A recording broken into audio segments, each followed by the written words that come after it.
किसी की जमीन अब घोषणा मात्र से वक्फ नहीं बनेगी, उसको प्रोटेक्शन।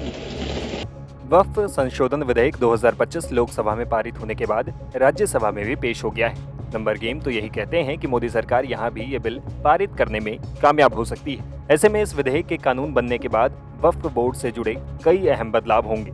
वक्फ बिल संपत्तियों के मैनेजमेंट और रेगुलेशन में कई बदलाव लाता है। ये बिल वक्फ संपत्तियों के प्रबंधन को सरकारी निगरानी में लाने और पारदर्शिता बढ़ाने पर जोर देता है। बिल के कानून बन जाने के बाद मुसलमान वक्फ तो कर ही सकेंगे, लेकिन नियमों और शर्तों के साथ। वक्फ संशोधन बिल 2025 के जरिए होने वाले सबसे अहम बदलावों में से एक वक्फ बाय यूजर के प्रावधान को खत्म करना माना जा रहा है। अब सिर्फ वही संपत्ति वक्फ मानी जाएगी जिसे औपचारिक रूप से यानी लिखित दस्तावेज या वसीयत के जरिए वक्फ के लिए समर्पित किया गया हो।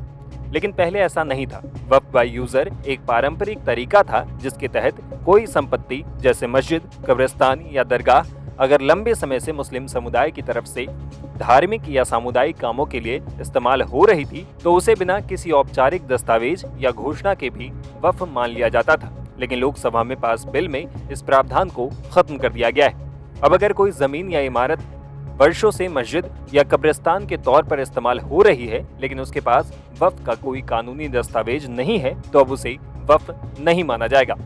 हर वक्फ संपत्ति को जिला कलेक्टर द्वारा जांचा जाएगा। बिना सबूत के कोई भी जगह पर वक्फ दावा नहीं कर सकेगी। यहाँ तक कि बिल में एक बेहद खास प्रावधान है जिसके मुताबिक नया वक्फ बिल महिलाओं, विधवाओं, तलाकशुदा औरतों और अनाथों के लिए वरदान बनकर सामने आया है। क्या है ये नियम, हम आपको वो भी बताते हैं। वक्फ संशोधन विधेयक 2025 में एक नया प्रावधान है जो कहता है कि अगर कोई मुस्लिम अपनी किसी संपत्ति को वक्फ को दान देना चाहता है तो उसे इसकी घोषणा करने से पहले परिवार की महिलाओं को उनका हिस्सा देना पड़ेगा। इसमें विधवाओं, तलाकशुदा महिलाओं और अनाथों के लिए खास प्रावधान किया गया है। उदाहरण के लिए एक व्यक्ति अपनी 10 बीघा जमीन को वक्फ करना चाहता है।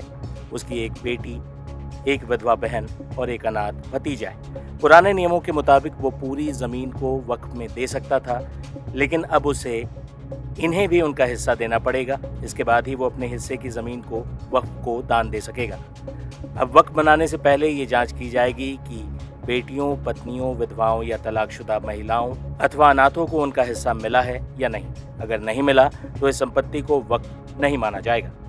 वक्फ संशोधन बिल 2025 के तहत अब मुस्लिमों को संपत्ति दान के लिए इन शर्तों को पूरी करनी पड़ेगी। बुधवार को गृह मंत्री अमित शाह ने कहा कि दान केवल अपनी संपत्ति का ही किया जा सकता है, सरकार या किसी और की संपत्ति का नहीं। एक अरबी शब्द है। वक्फ का इतिहास मान्यवर कुछ हदीसों से जुड़ा हुआ मिलता है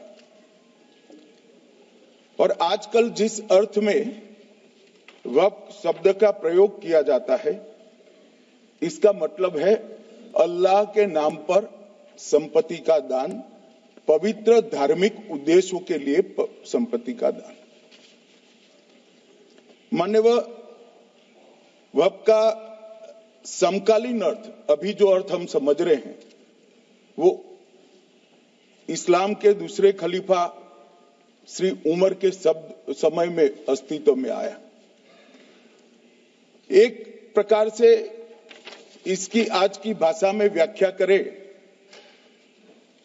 तो वक्फ एक प्रकार का चैरिटेबल एंडोनमेंट है और जहां एक व्यक्ति संपत्ति, भूमि या मूल्यवान संपत्ति धार्मिक या सामाजिक भलाई के लिए दान करता है बिना उसको वापस लेने के उद्देश्य से, वहां वक्फ की रचना कर। इसमें दान देता है वो शब्द का बड़ा महत्व है। दान उस चीज का ही किया जा सकता है जो हमारा है। सरकारी संपत्ति का दान मैं नहीं कर सकता मान्यवर किसी और की संपत्ति का दान मैं नहीं कर सकता। दान उसी चीज का किया जाता है जो हमारा है। मान्यवर इसी विषय पर ये सारा जो बहस चल रहा है।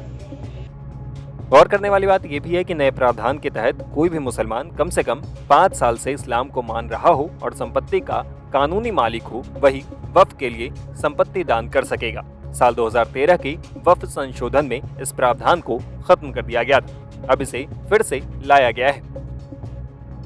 एक सदस्य ने कह दिया माइनॉरिटी इस कानून को स्वीकार नहीं करेगी। क्या धमकाना चाहते हो भाई? संसद का कानून है, सबको स्वीकार करना पड़ेगा। स्वीकार नहीं करेंगे मतलब क्या है? कैसे बोल सकते हैं कोई हम कानून को स्वीकार नहीं करेंगे? एक कानून भारत सरकार का है, हर एक पर बंधन करता होगा और इसको स्वीकार करना पड़ेगा।